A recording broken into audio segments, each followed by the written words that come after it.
Opa.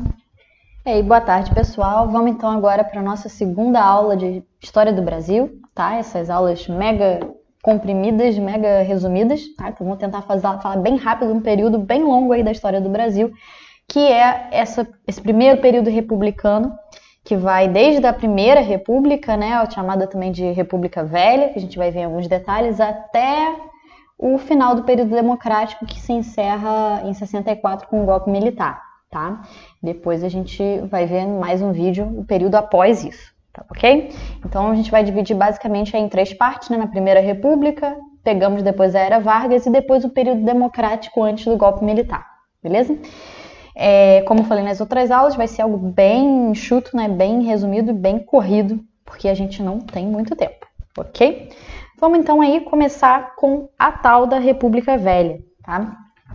O nome que ficou conhecido, essa Primeira República, né? Que também vai ser chamada, dependendo do período, de vários nomes. A primeira fase da República Velha a gente chama de República das Espadas, tá bom? A gente viu na aula anterior que quando houve a queda da monarquia, quem assume o poder foi um militar, certo? O Marechal Deodoro da Fonseca, o famoso Marechal Deodoro da Fonseca, que depois foi seguido pelo Floriano Peixoto. Por esse motivo, né, por serem dois governos militares, esse período ficou conhecido como República das Espadas, beleza? Aí a figurinha dos dois, opa! De um lado o Marechal Deodoro, do outro o Floriano Peixoto, tá? Aqui o Deodoro, aqui o Peixoto, beleza? Esses governos, gente, eles tiveram como característica geral, né, tentando generalizar bastante, o fato de serem governos bastante centralizadores. Falei com vocês, né, sobre a proposta do positivismo, a ideia de centralização, o lema, né, do ordem e progresso, que vem junto com esse pensamento positivista e que era algo muito importante para esses militares que foram os primeiros presidentes aí do Brasil, ok? Então, por serem muito centralizadores, de um modo geral, eles não conseguiram satisfazer não plenamente os interesses, né, da classe dominante, que na época, né, os mais poderosos economicamente e que também exerciam seu poder político eram os latifundiários, né, que a gente vai entender como a oligarquia, né, que a gente vai ver mais adiante aí a ideia de oligarquia, tá? Então os grandes fazendeiros, tá? Então os latifundiários, esses grandes proprietários, né, principalmente os proprietários de café, mas não só, né? Mas assim, o centro, né, os mais poderosos eram justamente os fazendeiros do café, tá? De um modo geral, esses grandes fazendeiros, esses latifundiários, eles queriam o máximo de poder para o próprio Estado, tá?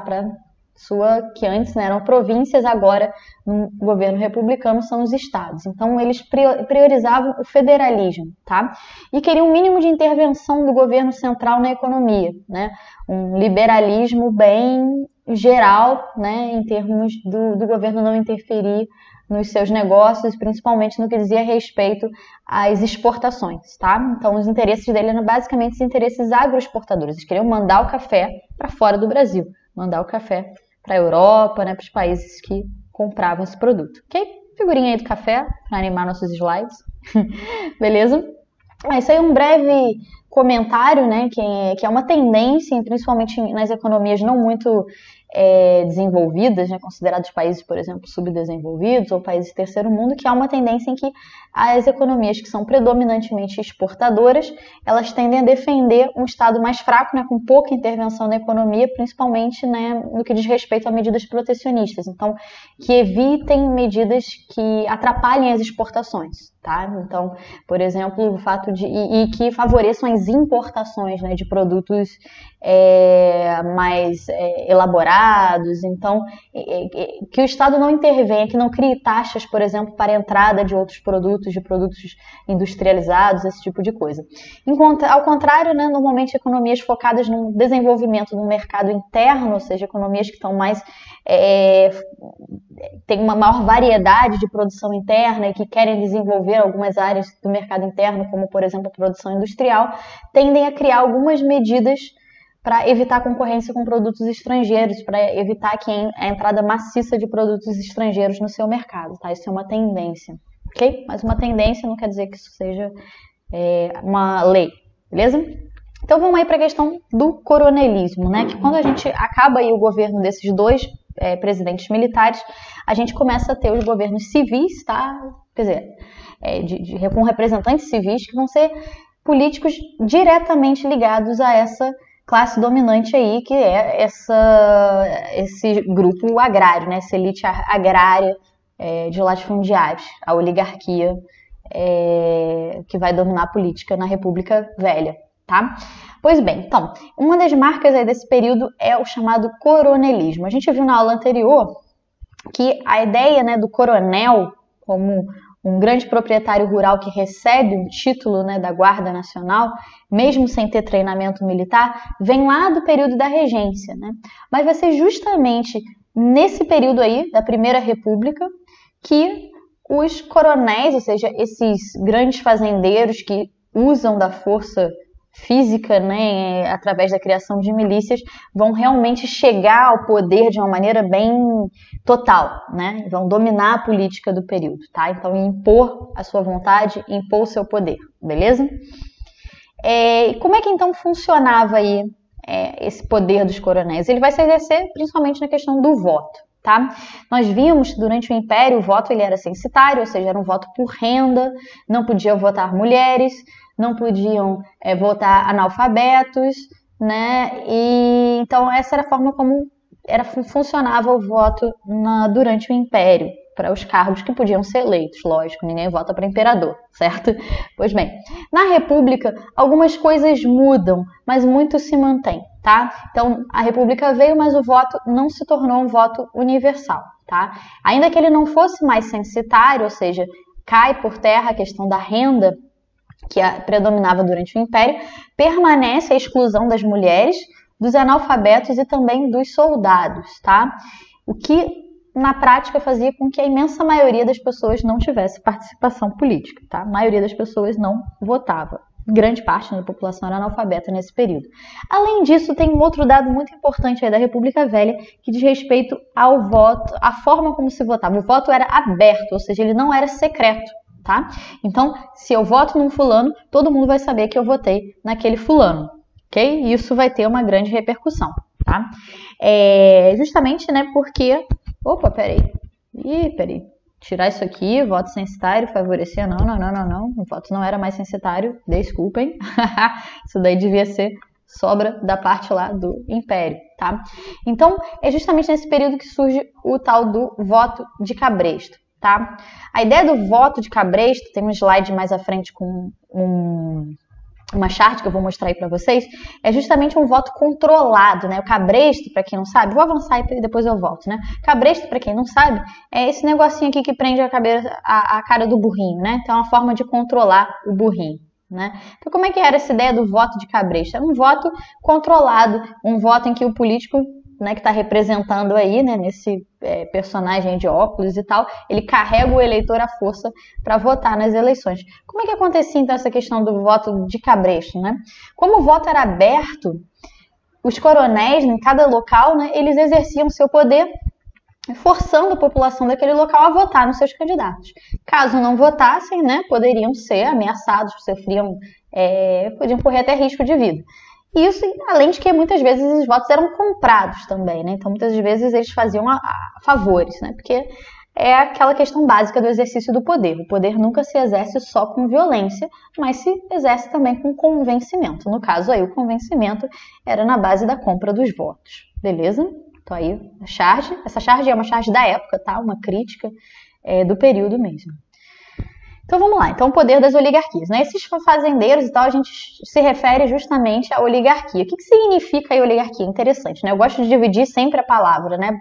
Pegando as suas origens gregas e tal. Então, oligo significa alguns, arquia sempre relacionado ao poder, tá? Então, é o poder de alguns, significa que poucos estão no poder. Então, são famílias, né, de latifundiários que formam as oligarquias, que são um grupo, né, um pequeno poder sobre a sociedade e que vão ser grupos regionais, tá? Então, cada estado vai ter a sua oligarquia ligada a determinados setores econômicos, ok? Outra característica importante aí da política do período era a tal da política dos governadores. Como é que era isso?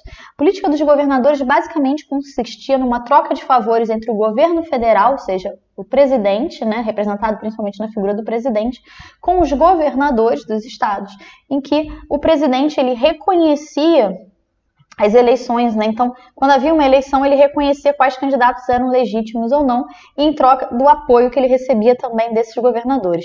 De um modo geral, a política dos governadores ela era feita para manter os mesmos grupos sempre no poder, evitar que as oposições minoritárias chegassem, né, ao poder. Então, era uma maneira de manter estabilidade e a troca de favores e a troca de apoios nesse período. E localmente, né, os coronéis que, a partir das suas localidades, suas cidades e tal, apoiavam, né, as eleições desses governadores, que em troca também ofereciam a eles favores, ok? Um outro nome que também ficou muito conhecido dessa república foi justamente o nome de República do Café com Leite. Vocês já devem ter ouvido falar, possivelmente aí no ensino fundamental, sobre esse nome, né, República do Café com Leite, relacionado com o estado de Minas e de São Paulo, tá? Que eram os estados mais poderosos. São Paulo pela questão econômica, tá? Que era o grande produtor de café. Minas Gerais, ainda que não fosse o estado tão poderoso economicamente nesse período, como era São Paulo, tinha um grande número de eleitores, o que dava um peso, né? Tinha um colegiado eleitoral, né? Tinha um coeficiente eleitoral muito alto. Por isso os dois eles se aliançavam e intercalavam o poder nas presidências, tá? Então aí coloquei nesse gráficozinho básico, café, São Paulo, leite e gado, Minas Gerais, por isso essa associação. Então aí a gente tem alguns dos governos da República Velha, né? Eu marquei todos os que eram de São Paulo ou de Minas Gerais, né? Alguns não eram de São Paulo nem de Minas Gerais, mas que eram apoiados por um estado ou por outro, tá? Uma coisa importante que eu não coloquei no slide, mas que é legal destacar, é que grande parte desses presidentes eram eleitos com uma maioria absurda, assim, sabe? As eleições eram tipo... Hoje em dia, né, quando a gente vê a eleição para presidente, tem o candidato que vence tem, sei lá, 40% dos votos, coisas assim, né, no primeiro turno e tal. Nessa época era coisa de 90% dos votos, tem candidato que se elegeu com 97%, 98% dos votos. Então a gente vê que era uma eleição bem sem oposição, né, era uma coisa bem já pré-definida, ok? Vamos lá, uma outra questão aí que vai contribuir agora, já vendo a crise, né, desse período aí da República Velha, que eu não vou entrar em detalhes de cada governo, né, não vem ao caso, mas um dos aspectos aí importantes que leva à crise aí da República Velha é a própria crise do café, tá? Disso, vocês lembrarem um pouco, né, da nossa aula aí sobre a crise de 29, eu cheguei a falar brevemente para vocês um pouco sobre a crise do café, que antecipa, né, a própria crise de 29, né? Então, como o café crescia muito, né, e estava obtendo muitos lucros, as fazendas de café foram se ampliando também. Algo muito parecido com a crise de superprodução que aconteceu nos Estados Unidos, no caso aqui, superprodução de café, né? Então, havia mais café do que demanda e o preço começou a cair. Então, isso é uma das coisas que acontece já nos anos 20, né, que vai ter o auge com a crise do ano de 1929. Porém, né, se antes os presidentes eram extremamente liberais, e não queriam intervenção estatal na economia, nesse período já muda um pouco, né? Ou muda especificamente para favorecer quem de fato manda aí na economia, que eram esses donos do café. Então, para evitar as suas perdas, o governo cria algo, né, no ano de 1906 já, antes de, acho que, deixa eu ver, o Convênio de Taubaté, depois eu posso confirmar. Então, o Convênio de Taubaté ele foi criado justamente com uma forma de evitar a perda dos produtores de café, porque em alguns anos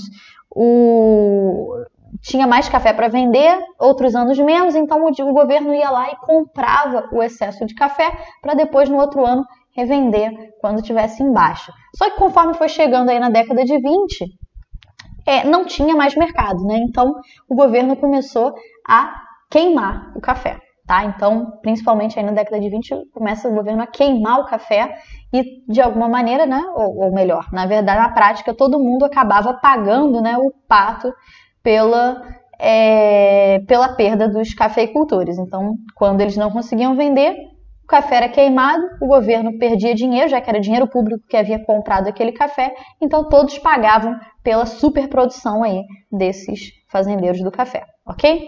Bem, uma outra coisa que leva também à crise da Primeira República vão ser os vários movimentos de protesto, de revolta que vão acontecer por motivos os mais variados. Eu vou tentar ser muito breve nesses movimentos, mas eu tenho que falar deles, tá? Porque eles são bem importantes.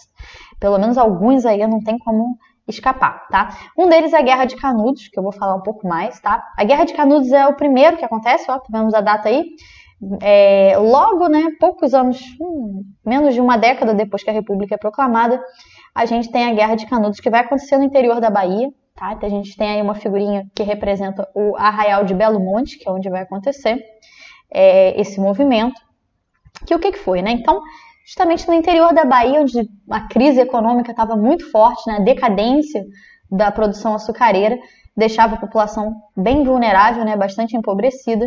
Surge um beato, né? O que é um beato? Um beato é um pregador, uma pessoa que não é um padre, não é um pastor, mas uma pessoa que prega a Bíblia, né? E tem seguidores, né? Então ele começou, esse beato, chamado Antônio Conselheiro, ele começou a ter um monte de seguidores, um monte de gente que acreditava, né, nas suas pregações, né? E ele não, dizia que ia levar essas pessoas para uma terra prometida onde eles iam fundar uma nova comunidade, uma nova sociedade, que acabou ficando conhecido como Belo Monte. Ele foi andando, as pessoas seguiam ele, chega um determinado período que eles param numa região, que é a região de Belo Monte, e funda, ou melhor, na região de Canudos, né? E funda Belo Monte. Essa comunidade chegou a ter por volta de 30 mil pessoas, tá? Então era uma cidade, né? Uma cidade, era mais para a época, 30 mil pessoas era muita gente. E nessa comunidade, eles se baseavam, né, nos princípios cristãos da Bíblia e principalmente numa ideia de cristianismo primitivo, ou seja, um cristianismo que defendia a ideia de uma igualdade social, né? Então que as pessoas vivessem ali em condições igualitárias ou o máximo igualitárias possíveis ali. Então todo mundo produzia, a terra era coletiva, né? As pessoas plantavam, a terra não era de ninguém, ninguém era patrão, ninguém era empregado, né? Então era uma sociedade marcada pela ausência ou praticamente ausência de desigualdade social, tá? Então essa era uma característica de Canudos. E conforme Canudos foi crescendo, né, mais e mais gente queria ir para lá e muitas das vezes abandonava as fazendas para poder viver em Canudos, porque a condição de vida em Canudos era muito melhor, mais agradável. Isso acabou assustando os coronéis que estavam perdendo mão de obra, né, e começaram a se voltar contra Canudos. Para piorar aí a situação do conselheiro, né, que era esse líder aí de Canudos, o Beato, ele falava muitas coisas contra a República, né? Ele fazia, dentre as pregações, ele falava mal da República, né? Ele dizia que a República fez um monte de erros, né? Principalmente questões morais relacionadas com o casamento, de, por exemplo, agora permitir o casamento civil, que antes o casamento era religioso, a separação da igreja em relação ao Estado. Então ele fazia várias críticas à República e isso acabou sendo usado de argumento, né? Para que ele fosse considerado um monarquista, um traidor, e foram mandadas várias tropas para Canudos. E Canudos resistiu bravamente, venceu inclusive várias batalhas, até que no final realmente não aguentou, grande parte das pessoas morreram, inclusive o próprio conselheiro, que está aqui na figurinha, tá? Essa foto é real, tá? Isso aqui é um quadrinho bem legal que conta a história de Canudos, tem filme também, né, sobre Canudos, tem um livro famosíssimo, né? Grande obra da literatura brasileira, Os Sertões, de Euclides da Cunha. Então Canudos foi um episódio histórico muito, muito importante e que já marca aí, quase no início, né, da República Velha, uma crise desse modelo aí, beleza? Vamos agora para o outro, para a Revolta da Vacina, que acontece no ano de 1906, deixa eu confirmar. Opa, 1904, eu e as datas. Tá? Vamos lá, então para a Revolta da Vacina também vou falar bem brevemente. A Revolta da Vacina ela aconteceu por que motivo, né? A cidade do Rio de Janeiro, logo no início aí do século XX, ela passou por uma série de transformações, de reformas urbanas, em que grande parte da população que vivia em locais chamados cortiços, não sei se vocês já ouviram falar, mas cortiço, o que acontece, né? Naquela época, aí, final do século XIX, início do século XX, não existiam ainda as favelas que existem no Rio de Janeiro. O que existiam eram casarões bem grandes, né? Que eram divididos em pequenos cômodozinhos e cada cômodo uma família morava, alugava por um valor baixo, né, e vivia naquele cômodo. Era um espaço horrível, super pequeno e muitas das vezes, muitas vezes não sempre, né, banheiro, todas as coisas eram compartilhados, né, então divididos. Era uma grande confusão, né, muita gente habitando em locais muito pequenos. Então era um espaço que espalhavam doenças com muita facilidade, como tuberculose, varíola, e eram espaços bem difíceis, né, para se viver, eram espaços muito precários, ok? E quando vem essas reformas urbanas, né, o prefeito da época, que era o Passos, né, o Pereira Passos derruba muitos desses cortiços e, logicamente, quando ele derruba esses cortiços, a indenização vai para o dono dos cortiços. Mas a população que vivia nesse cortiço, que tinha pouco dinheiro, os trabalhadores que não tinham condição de morar em outro lugar, não tem para onde ir, tá? Então essas pessoas não recebem nada, não recebem nenhum tipo de indenização, não recebem casa, não recebem nada. Então a alternativa que grande parte das pessoas nessa época tem é de ir para os morros. E aí que vão ser fundadas as primeiras favelas, a começar pela favela da Providência, que é uma favela lá no centro do Rio de Janeiro, tá? Então é assim que surgem as primeiras favelas, tá? Então, e junta também, né, com essas pessoas aí, muitos dos soldados que voltaram lá da Guerra de Canudos, que uma das promessas que o governo federal fez para esses soldados era de dar casa para eles quando eles voltassem, né, para a capital, para o Rio de Janeiro. E esses soldados não receberam nada. Então esses soldados foram morar na favela também. Inclusive o nome favela vem justamente de uma planta que tinha lá em Canudos, né, onde esses soldados ficavam, e que essa planta também tinha no Morro da Providência. Então por isso ele chamava esse morro de favela, tá? Uma curiosidade aí interessante, ok? Então o que acontece? A situação da população era muito difícil nesse momento.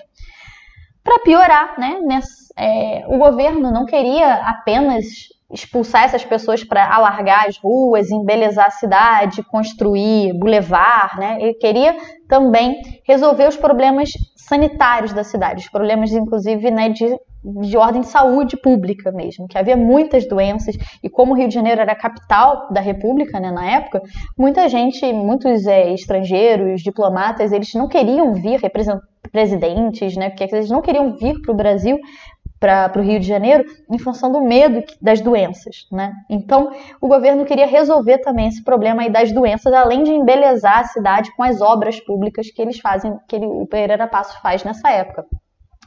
E como resolver o problema das doenças? Através da vacina que havia sido descoberta, né? A vacina contra a varíola. Só que o que acontece, né? A vacina, então, ela já começa como obrigatória, aí no ano de 1904. Só que é uma vacina obrigatória que não tem qualquer convencimento da população. Era uma coisa completamente nova, ninguém sabia o que era vacina, tá? Era uma coisa nova. E aí queriam aplicar a vacina nas pessoas sem explicar o que era, sem convencer de que isso era importante. E, lógico, isso era feito com os ricos, né? Ninguém chegava na casa de um rico e dava vacina à força, mas convencia, explicava o porquê da vacina e aí não tinha problema. Agora, na casa dos pobres, no morro, nos cortiços que ainda existiam, onde quer que fosse, os médicos, né, sanitaristas entravam à força e vacinavam essas pessoas à força, inclusive com auxílio da força policial, tá? O que aconteceu? Uma grande revolta, um caos, a cidade do Rio de Janeiro virou uma loucura, as pessoas foram pra rua, quebra-quebra, foi um caos generalizado, tá? Então essa figura aqui, ela é legal, que ela representa bem isso, né? Que de um lado vocês veem as pessoas com essas roupas, né, de médico, com símbolo aqui, essa cruzinha aqui de medicina, e do outro lado a população revoltada, jogando panela, jogando um monte de coisa com ódio aí desses médicos, ok? Outra aqui é a revolta da Chibata. Em algumas turmas eu cheguei a falar um pouco, né, quando a gente viu sobre a Revolução Russa. A revolta da Chibata também foi uma revolta importante que aconteceu em 1910, tá? Ou seja, 5 anos depois lá da revolta dos marinheiros do encouraçado Potemkin, certo? E se inspiraram um pouco na revolta dos marinheiros lá na Rússia, né? Por que aconteceu a revolta da Chibata? Grande parte dos marinheiros, nessa época, eram pessoas negras, né? Pessoas de origem africana, descendentes de africanos. E esses marinheiros, eles eram extremamente maltratados. Então, qualquer coisa que eles fizessem que fossem contra a regra, eles sofriam uma grande penalização. E como é que era essa penalização? Era castigos físicos, né? Chibatadas, algo muito semelhante ao que acontecia na época da escravidão. E eles estavam já cansados desses abusos, né? Então, esses marinheiros, então, liderados pelo João Cândido, né, que foi o grande líder aí da revolta da Chibata, fizeram algo semelhante que aconteceu lá na Rússia, miraram seus canhões para a cidade do Rio de Janeiro e exigiram o fim das chibatadas. Eles conseguiram negociar com o governo, né, o fim das chibatadas e queriam também uma anistia pela revolta, ou seja, que eles não fossem presos, que eles não pagassem por terem se revoltado. A chibatada realmente acabou, porém, os marinheiros foram presos, principalmente o João Cândido, que foi preso, ficou um tempão na prisão, adoeceu na prisão por conta de maus tratos e acabou morrendo na prisão, ok? Outra revolta importante aí, que acontece entre o estado de Santa Catarina e do Paraná, que é a revolta do Contestado. Essa vai ser um pouco parecida com Canudos, tá? Mas o contexto é um pouco diferente. Como é que vai ser essa revolta do Contestado? O governo ele construiu uma estrada, né? Na verdade, o governo deu autorização para uma empresa inglesa construir uma estrada de ferro que ligava o Porto de Santos e ia até o Rio Grande do Sul, ok? Sendo que essa estrada, quando ela passou pela parte entre ali o Paraná e Santa Catarina, né? Ela foi bem construída de um jeito bem zigue-zague, né? Por quê? Porque o governo deu para essa empresa o direito, né, além de explorar, né, o comércio, o serviço, né, de transporte, deu também o privilégio dessa empresa de utilizar, né, seria propriedade dessa empresa 10 quilômetros de terra de um lado e de outro da ferrovia, tá? Em conclusão, né, e o governo deu isso, né, dane-se por onde a empresa iria fazer o seu traçado. Então a empresa, para conseguir o máximo de terras, ela construiu bem zigue-zague, né, para poder pegar o máximo de terras possíveis para si. Principalmente nas regiões que tinham madeiras importantes, né, como ai, gente, esqueci aquela madeira que parece um pinheiro bonitão que tem lá no Paraná. Esqueci. Araucária, uma das minhas árvores favoritas. Araucária, pinhos, várias outras madeiras, né, que eram madeiras lucrativas. Então, essa empresa fez isso para pegar o máximo de terra possível. O problema é que nessas terras tinha gente morando lá, gente que morava lá gerações e gerações, tá? Então, muita gente morava nessas regiões e acabaram sendo afetados. Aí, o que acontece? As pessoas ficam revoltadas aí com essa situação. Surgem alguns líderes beatos também, religiosos, né, que vão juntar essas pessoas contra a empresa inglesa, né, que era a Railway Company, esqueci agora o nome exatamente, mas era alguma coisa de Railway, uma empresa inglesa de ferrovia, tá? Então eles vão se protestar contra isso e vai ter uma verdadeira guerra, né, que é essa guerra do contestado, que também recebe esse nome de contestado porque a própria região em que ela acontece era uma região que estava também em briga por Santa Catarina e Paraná, que os dois queriam aquele território ali. Então, os dois estados estavam disputando aquela região. Então, a Guerra do Contestado vai ser marcada por vários conflitos aí meio que simultâneos e marcados por esse caráter religioso também e por grupos, né, que queriam, assim como em Canudos, fundar uma espécie de reino de Deus na Terra, tá? Uma sociedade igualitária e tal, em que inclusive não houvesse esse tipo de situação de violência contra os pobres, com uma expulsão que aconteceu por parte da companhia inglesa, tá? Beleza? E vamos agora para a última dessas revoltas antes da gente entrar, caramba, ainda tem muita coisa pela frente, antes da gente entrar aí na crise da República Velha e pegar Getúlio Vargas. Bem, vamos lá. Então, uma das últimas revoltas foi o tenentismo. O tenentismo ele foi um movimento de caráter militar, tá? Que surgiu principalmente em meio aos tenentes, que são militares de baixa patente, né? E que estavam revoltados também com a situação da República Velha e que tinham várias propostas de alteração da política daquele período. A revolta deles era especialmente em função, por exemplo, do tipo de voto, né, do fato do voto ser aberto, dos casos de abuso, né, dos coronéis que determinavam as eleições, as fraudes eleitorais. Isso era algo que os tenentes estavam muito revoltados e se manifestando contra. Eles queriam que o governo investisse numa educação pública geral para o país também, né? E havia várias outras bandeiras aí que esses tenentes defendiam. Houve várias revoltas tenentistas, né? Teve uma que foi uma revolta no Forte de Copacabana, que foi uma coisa bem louca, 18 tenentes pegarem armas e tentaram fazer uma revolta, mas acabou que eles não conseguiram apoio. E a outra, que foi a mais importante delas, foi a Coluna Prestes, tá? Que era o nome do líder deles, que era o Carlos Prestes. A Coluna Prestes, então, foi um grupo bem grande, né, de militares, agora não lembro quantos, mas algumas centenas, né, de militares, que saíram andando por todo o Brasil e em vários momentos tiveram um confronto, né, com tropas do governo para convencer as pessoas de que deveriam mudar aquela situação e que deveriam derrubar aqueles governos da República Velha e constituir um governo que fosse pautado naquelas ideias que eles defendiam. Tinha também a ideia de industrializar o Brasil, de desenvolver vários aspectos, ok? Pois bem, vamos então, enfim, aí para a crise final, né, da República Velha. Tá? Então, na década de 20, a gente já viu que teve essa questão da crise do café, tá? Vários movimentos de contestação. Não falei dos movimentos de contestação nas cidades, tá? Mas nas cidades também era muito, muito fortes movimentos sindicais, as greves, principalmente as greves tocadas, né, levadas adiante por militantes anarquistas, tá? Principalmente até a década de 20, o anarquismo foi a principal corrente do socialismo que preponderou em meio aos sindicatos, que fez grande parte das greves e que conseguiu muitas das bandeiras trabalhistas, né, naquele período, que vão ser depois consolidadas no governo Vargas, tá? Mas que já eram bandeiras e que já pressionavam e conseguiram algumas mudanças já até a década de 20, ok? Então os anarquistas eram uma grande força política aí, que a gente se refere muitas vezes ao sindicalismo desse período como sindicalismo revolucionário, porque eles tinham essa pretensão de, através dos sindicatos, fazer uma revolução em moldes anarquistas, como a gente viu aí na aula sobre socialismo, beleza? Pois bem, como é que cai aí a República Velha em si, né?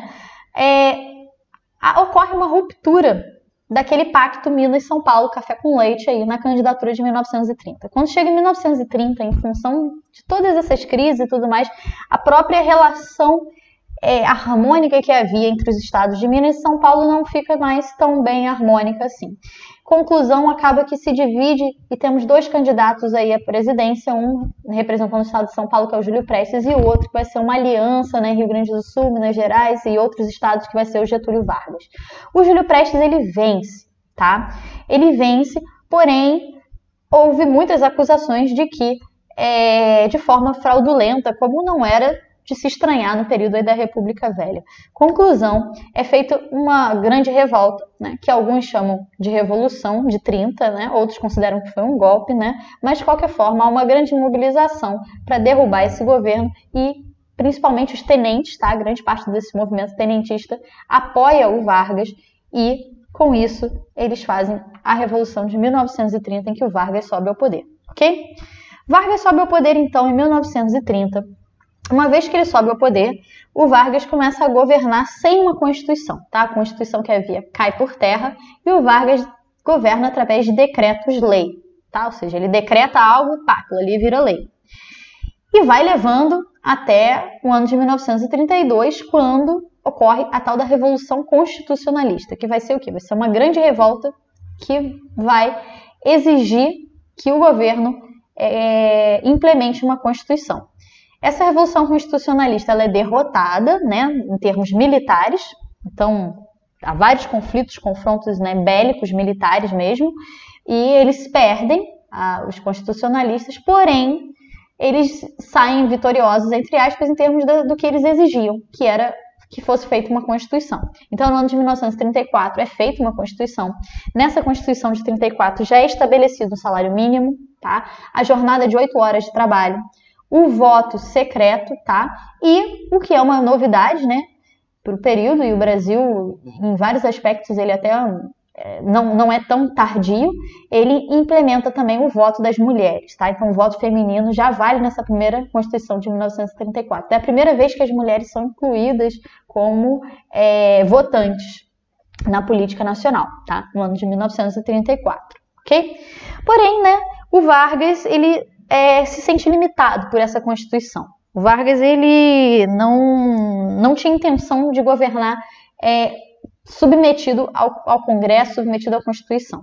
E aí ele aproveita um evento que acontece no ano de 1935, tá? Eu não vou entrar em detalhes, que tem tanta coisa sobre o período Vargas que seria importante a gente ver, mas de um modo geral, assim, esse período aí de 1930 é um período também que a gente começa a ter uma grande polarização, né? A gente viu que no mundo começa a ter uma grande polarização, que vai ser a marca da Guerra Fria, mas que também já é uma marca aí do Entre Guerras, né? No Entre Guerras a gente vê uma grande simpatia aí por pensamentos políticos bastante diferentes. Eu vou até incluir aqui, né, que é, por exemplo, o surgimento de grupos como no caso a AIB e a ALN, tá?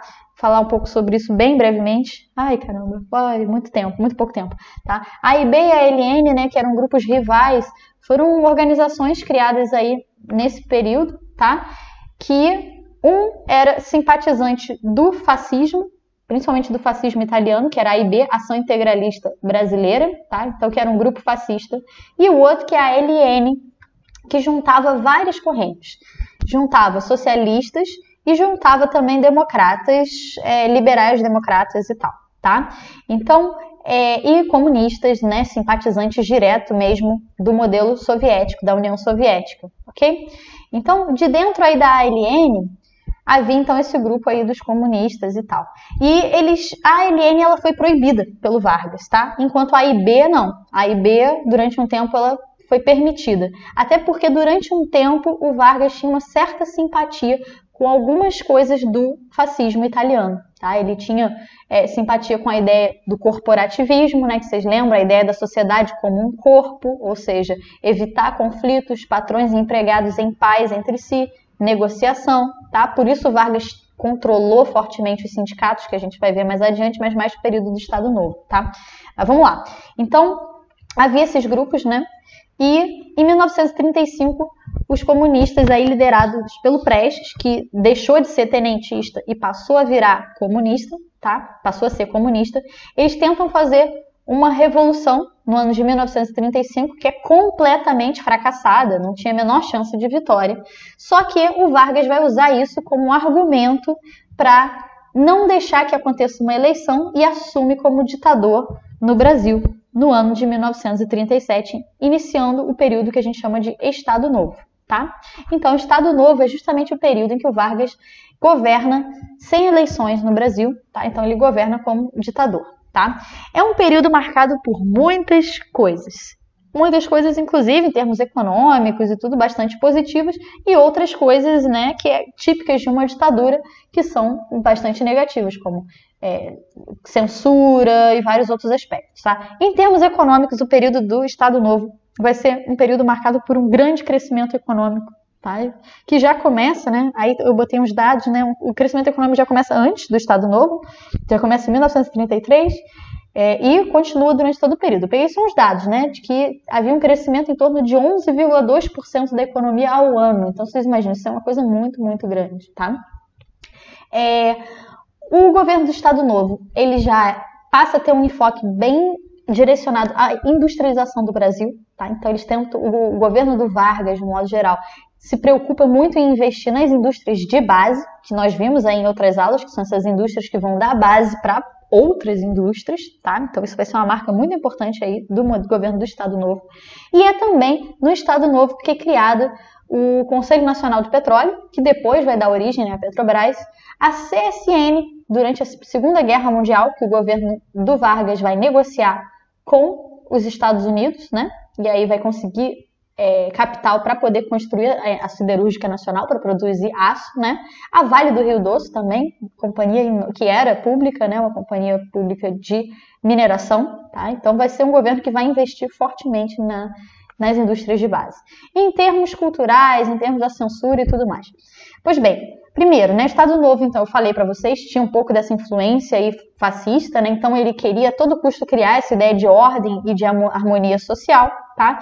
Para isso, né, se usava da censura, do controle dos sindicatos, né, que passam a ser submetidos agora ao governo, diferente dos sindicatos da época lá, dos anarquistas, né? Então agora o sindicato ele é completamente controlado pelo governo, que vai fazer a negociação entre trabalhadores e patrões como uma maneira para manter essa harmonia social, né, que eles pregavam.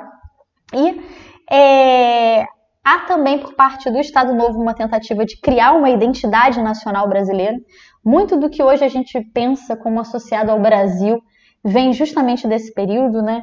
A criação a ideia do que é ser brasileiro vem muito dessa época, tá? E há muito investimento cultural, né? E muita propaganda, é criado até um departamento de imprensa e propaganda, que é o DIP, que é o espaço de propaganda do Estado Novo, tá?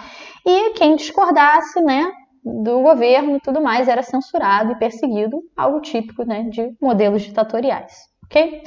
Pois bem, então aqui a gente tem a questão eu peguei algumas imagens, algumas figuras da época, tá, de propaganda da época, então havia essa grande valorização do ensino de história do Brasil, da geografia do Brasil, então um enfoque bem forte, né, na questão nacional, tá, um nacionalismo, né, bastante marcante. É nessa época que vão destacar mais ainda a questão dos heróis, né, que já havia no início do período republicano, questão de Tiradentes e tudo mais, mas que vai ser ainda mais destacado ainda, o culto à nação, né, o verde e amarelo em todos os lugares. Então a gente vê essa questão aí do ufanismo nacionalista. E a própria imagem do Getúlio, né? Então, valorizar o Getúlio, como nessa figura a gente vê, né, um Getúlio trabalhando, se esforçando, do outro lado o Getúlio que está conduzindo as crianças, a nova geração, tá? Então, essas são algumas das questões importantes aí do período. Outro aspecto que diz respeito também às heranças, né, da época aí do getulismo, temos a consolidação das leis trabalhistas, a famosa CLT, que devia estar em maiúsculo aqui, tá? A CLT, ok? Que é uma herança aí do período do Getúlio, né? Que são as leis trabalhistas que vigoravam até recentemente, né? Agora a gente já não sabe mais nada, mas até recentemente foram as leis trabalhistas que vigoravam no Brasil, então, que instituía, 13º é do João Goulart, que instituía o salário mínimo, as 8 horas de trabalho, direito a férias e vários outros direitos que eram garantidos através da CLT e que foram direitos que eram já reivindicados desde a época do sindicalismo revolucionário lá na República Velha, com os anarquistas e tudo mais, beleza? Pois bem, agora vamos ver sobre a crise do Estado Novo, tá? O Estado Novo ele vai entrar em crise por vários motivos, sendo que uma delas diz respeito à participação na Segunda Guerra Mundial. Como eu falei para vocês, apesar do Getúlio ter essa simpatiazinha aí com algumas ideias do fascismo durante o período do Estado Novo, depois ele muda um pouquinho, né? Mas durante o período aí do Estado Novo, ele acaba que na negociação se aproxima dos Estados Unidos, tá? Então, isso acaba sendo um motivo para muita crítica. Então, ele recebe muita crítica por ter um governo ditatorial, né? Uma ditadura que apoia, né, países com regimes democráticos, né, que eram os aliados durante a Segunda Guerra Mundial. Então, isso favoreceu muito as críticas que o Getúlio Vargas sofreu, tá? Então, aos poucos, ele foi abrindo aí esse regime ditatorial e surgem uns partidos, né?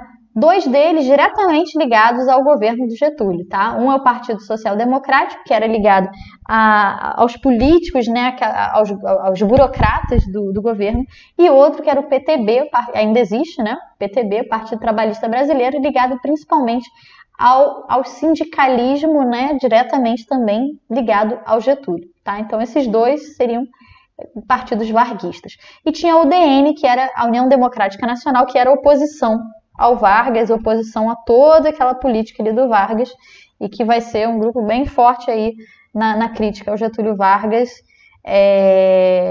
em vários aspectos, tá? Pois bem, né? Então, não sei se eu vou entrar aqui no queremismo. O queremismo basicamente foi um movimento que não queria a saída do Getúlio Vargas, tá? Então houve todo um movimento, uma mobilização que não queria que o Getúlio saísse, tá? Mas de qualquer forma, quando chega o ano de 1945, o Getúlio é deposto e aí a gente tem eleições e é retomado o modelo democrático representativo, né? Conforme era anteriormente, mas agora com novas regras, beleza? O primeiro, então, presidente depois do Getúlio vai ser justamente eleito também por um partido que é ligado ao Getúlio, que era o PDS, tá? Que é o governo Dutra, tá?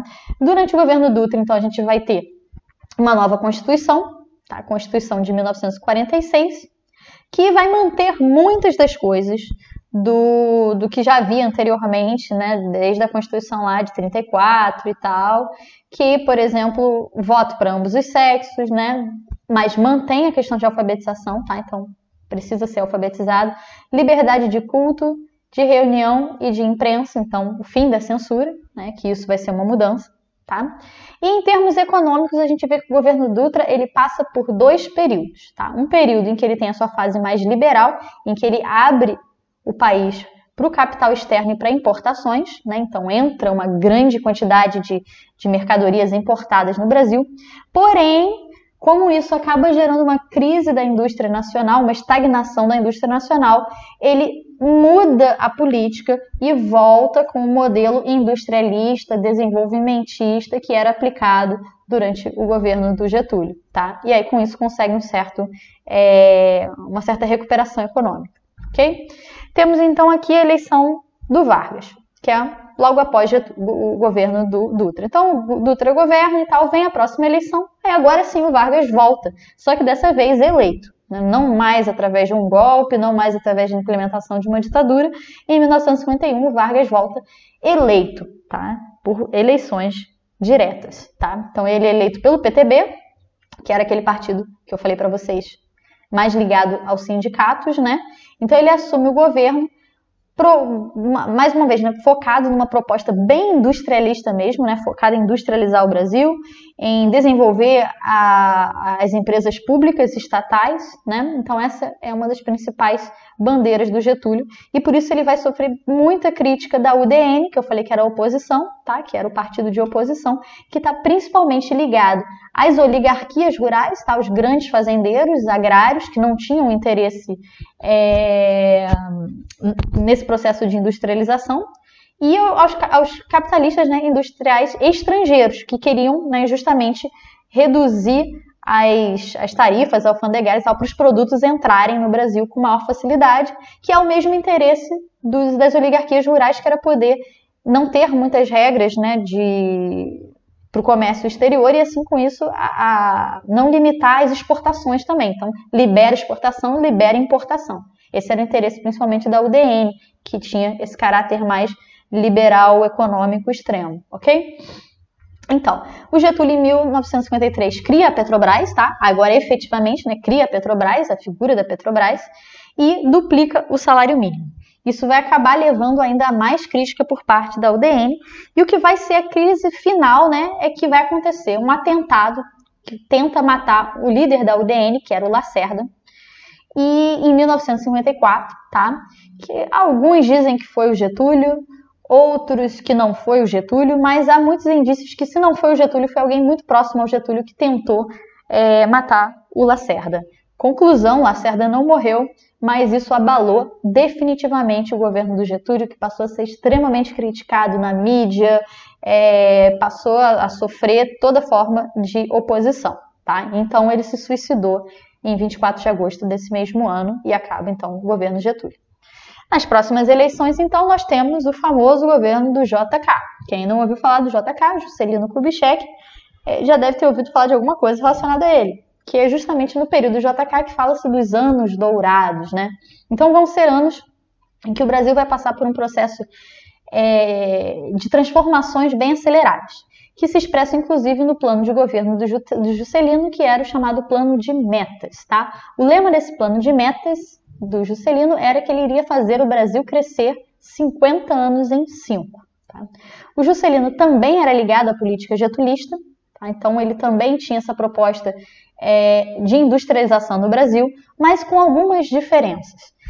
O Juscelino ele queria ao mesmo tempo, né, fazer uma intervenção, né, para favorecer o processo de industrialização, mas com uma abertura planejada para o capital externo. Tá? Então ele tinha interesse de abrir e trazer muitas empresas multinacionais para o Brasil.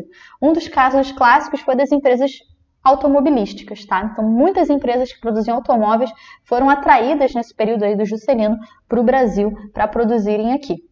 Okay? Outro projeto que o Juscelino tinha, muito marcante, foi o projeto de integração nacional através da construção de Brasília. Foi no governo Juscelino que são iniciadas as obras de construção de Brasília. A ideia era justamente tirar um pouco o foco do eixo Rio-São Paulo, né, que era a região capitais econômicas e culturais do Brasil, e levar para o centro do Brasil como uma maneira de integrar as demais regiões.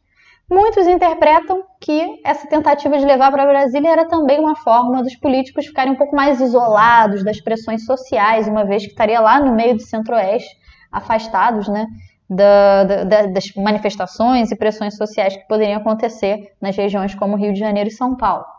De qualquer maneira, né, havia de fato essa intenção, né, de integração nacional que vai gerar vários efeitos, que a gente vai ver daqui a pouco, tá? Então aqui eu botei aí um pouco o quadro aí sobre os anos dourados, tem uma figurinha aí do JK, a fama dele, né, que era o presidente Bossa Nova, porque é justamente esse período que a Bossa Nova fica muito famosa, tá? Então é um período de muito otimismo, de crescimento econômico, um período, né, muito marcante aí na história do Brasil. Aqui Brasília, né, símbolozinho aí clássico, né, do Congresso e tal. Mas, apesar de tudo, o governo JK trouxe vários problemas, ok? Dentre os problemas, um deles foi o êxodo rural. O processo de industrialização fez sem que houvesse, né, uma transformação no modelo agrário, né, ou seja, não houve uma reforma agrária, fez com que muita gente saísse das áreas rurais e fosse para as cidades em busca de melhores condições de vida, em busca de trabalhar nas indústrias e tudo mais, tá? Outra coisa é que não houve um controle da remessa de capital que essas empresas multinacionais poderiam devolver aos seus países de origem, né? Ou seja, quando uma empresa multinacional vem para um país, a maioria dos países impõe um limite, né? Quanto do que eles têm de lucro naquele país pode voltar para o seu país de origem, o quanto tem que ficar no próprio país. Então, não houve esse controle, o que fazia com que grande parte do capital produzido aqui no Brasil por essas empresas voltasse para os seus países de origem e não circulasse no próprio país. Tá? Isso é uma outra crítica que o governo do Juscelino sofre. Outro ponto é o abandono das ferrovias. É a partir do governo do Juscelino que as ferrovias deixam de ser valorizadas porque agora é automóvel, é construir estrada, não quer mais saber de construir estrada de ferro. Tá? Então começa aí no governo do Juscelino e vai se aprofundar de forma drástica nos governos das ditaduras militares. Né? As ditaduras é que vão dar o golpe de misericórdia nas ferrovias, inclusive acabando com elas. Né? O Juscelino não investe, mas a ditadura acaba de vez com elas, tá? E outra coisa, forte inflação, porque há uma grande emissão de papel moeda durante o governo Juscelino que aumenta significativamente a inflação. E a inflação vai acabar sendo um problema que vai ter que ser combatido por outros governos, né? O próximo governo, então, eleito é o de Jânio Quadros. Dessa vez, há uma ruptura, né, das sucessões getulistas. Até então, todos eram ligados ao modelo varguista, né, ao modelo do Getúlio. Agora, né, é eleito um presidente que não era da UDN, mas que foi apoiado pela UDN, que foi o Jânio Quadros, tá? O Jânio Quadros, vou mostrar daqui a pouco uma figura aí do Jânio Quadros, que ele era bem uma figura mesmo. Ele é eleito com base num programa bem conservador em termos morais, né? Então ele tem como principal campanha a questão de que ele vai varrer a corrupção, então o símbolo dele é uma vassourinha, vou até mostrar aqui, né? O símbolo dele é uma vassourinha, tá? Então a campanha dele é que ele ia varrer a corrupção, ele se apresentava como uma pessoa fora da política, um professor, uma pessoa honesta e tal, né? Então o Jânio Quadros vai se eleger principalmente com base nesse tipo de campanha. Uma vez eleito, ele vai colocar em prática uma série de medidas conservadoras que vão ser bastante controversas, né? Por exemplo, vai proibir jogos de carta, vai proibir biquínis na praia, ele vai fazer várias coisas assim que vão ser meio estranhas, né? Além disso, o que vai sim gerar problemas para ele vai ser a questão da política externa, tá? Em termos de política externa, o Jânio Quadros, que está vivendo aí no meio do período de Guerra Fria, ou seja, em que os países estão se alinhando ou aos Estados Unidos ou à União Soviética, ele vai tentar exercer uma política externa independente. Ele não quer se ligar nem a um nem a outro, tá? Então não quer nem se vincular aos Estados Unidos nem à União Soviética.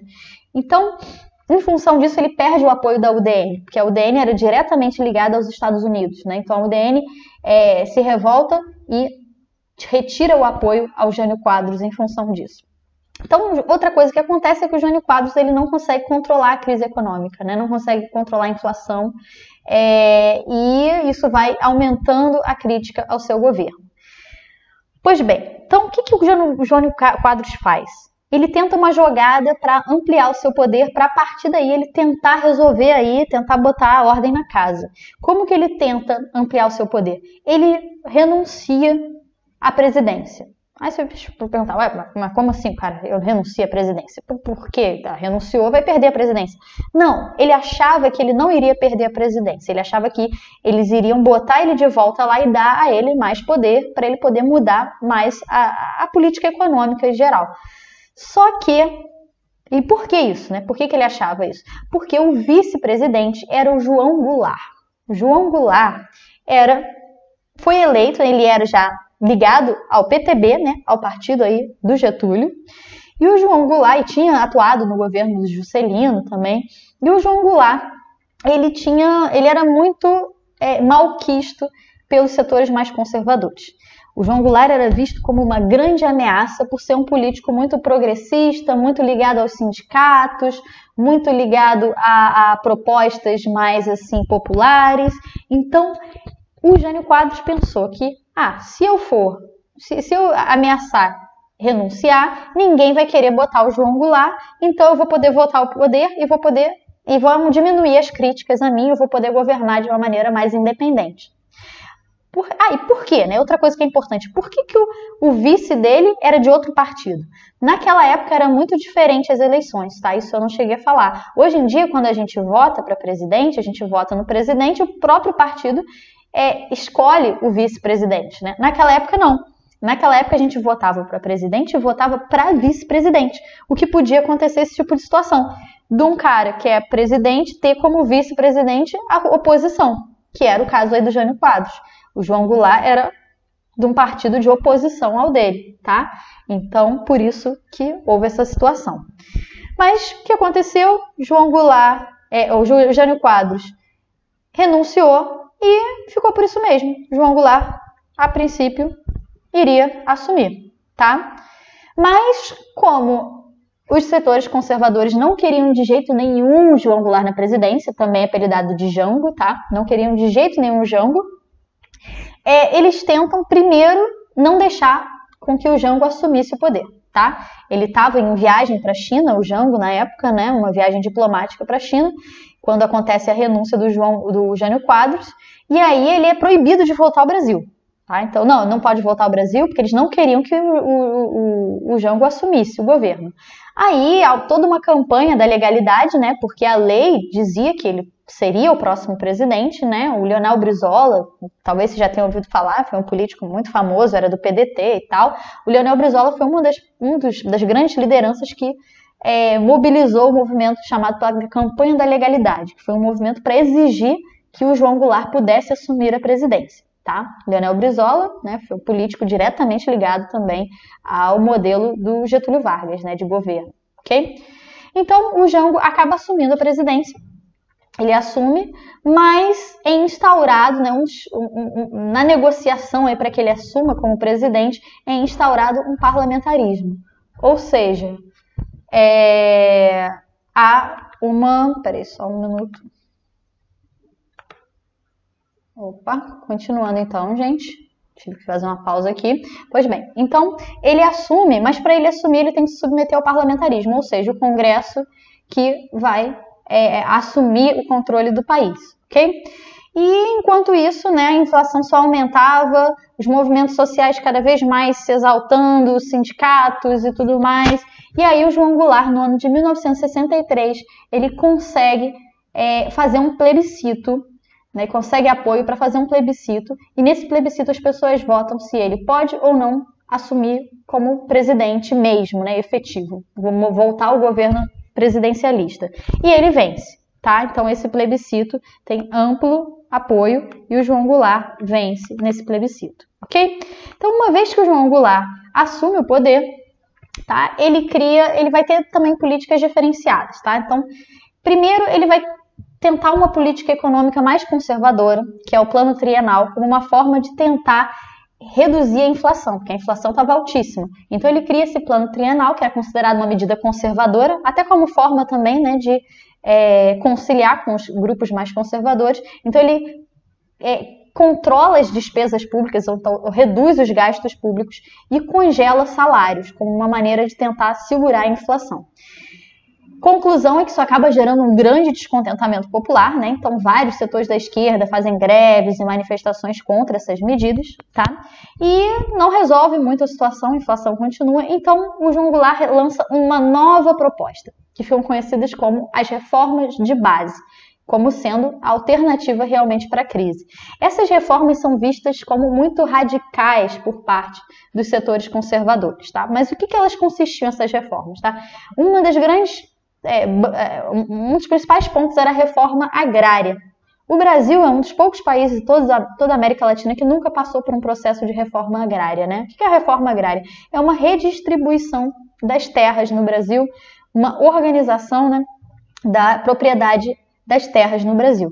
O Brasil, vocês devem saber que desde a época lá da colônia, né, na época, por exemplo, das Seis Marias, era o quanto fosse pego de terra e transformado em latifúndio escravista, ia virar propriedade, né, daquele latifundiário. E foi passando isso de gerações em gerações, muitas terras griladas, né, mesmo no período em que as terras eram compradas e tudo mais. Então não houve em nenhum momento do Brasil uma regularização disso, uma reorganização da estrutura agrária no Brasil. Então, uma das propostas da reforma agrária era fazer isso, reestruturar a divisão das terras no país, tá? E isso, imagine, apavorava a UDN, que, como eu falei, tinha como grande parte dos seus apoiadores as oligarquias agrárias, tá? Outra coisa, estatização de vários serviços públicos, né? E das refinarias de petróleo. E também um outro que vai afetar muito os grupos aí que apoiavam, os grupos de oposição, né, que era o controle das remessas que as multinacionais poderiam enviar para o exterior. Ou seja, que as empresas estrangeiras estabelecidas no Brasil não pudessem mandar todo o lucro, né, como estavam fazendo até o governo do Juscelino e tudo mais, todo o lucro que elas obtinham aqui no Brasil não pudesse ir embora para os seus países de origem, mas que uma parte tivesse que ficar aqui no país. Tá? Então, essas eram algumas das propostas dessas reformas de base. Ok? O que acontece? Essas reformas de base enlouquecem as classes dominantes, ligadas, né, principalmente nesse setor agrário, exportador, e ao empresariado multinacional. Conclusão, isso leva à trama do golpe que vai acontecer no ano de 1964, que a gente vai ver com mais calma na próxima aula, tá? Mas isso vai levar a uma articulação desses grupos da classe dominante que vão tramar um golpe militar, vão estereotipar o presidente João Goulart de comunista e tudo mais, como se ele fosse, né, um comunista, e na verdade era um empresário, inclusive, né? Mas eles vão usar isso como uma maneira de angariar apoio, por exemplo, da classe média, vão organizar manifestações como a Marcha da Família com Deus e pela Liberdade, vão usar vários aspectos moralistas e tudo mais para levar a esse golpe militar que vai acontecer, né, em 31 de março, alguns, né, mais, na verdade, para 1º de abril de 1964, tá? Sendo que pouco antes acontece essa marcha aí da família. Um último slide aqui sobre a reforma de base, tá? Coloquei aí um jornal claramente pró-João Goulart, tá? Então, mostra aí como que foi feito um comício, né? Uma grande reunião em que foi apresentada a proposta da reforma de base, foi aí que há o grande desespero aí por parte desses grupos econômicos. E, por fim, pessoal, um exercício avaliativo bem facilzinho, tá? Só pedir para vocês, né, fazer um resuminho, né, então expressar de maneira bem resumida algumas das características principais ligadas a esses termos. Então, República das Oligarquias. O que vem na cabeça de vocês quando vocês pensam nas Repúblicas das Oligarquias? Quem eram essas oligarquias?